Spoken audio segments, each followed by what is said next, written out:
दोस्तों, viral girl सलोनी को अनुपमा यादव ने अपने रूम पर बुलाया। क्या है खबर की पूरी जानकारी हम आपको आगे वीडियो में बताएंगे। इससे पहले अगर आप मेरे चैनल पे नए हैं तो मेरे इस चैनल को सब्सक्राइब और वीडियो को लाइक ज़रूर कर दें, ताकि आगे भी आपको इसी तरह का वीडियो देखने को मिलेगा। जी हाँ, आपने सही सुना। अनुपमा यादव का कहना है, वायरल गर्ल सलोनी को हम अपने टीम में रखना चाहती हूँ, इसलिए सलोनी को बातचीत करने के लिए मैंने अपने घर बुलाई हूँ।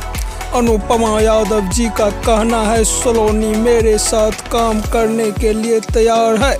मैं उसे अब अपने ही साथ में रखना चाहती हूँ। अब मैं जहाँ जहाँ प्रोग्राम में जाऊँगी मेरे साथ रहेगी वायरल गर्ल सलोनी।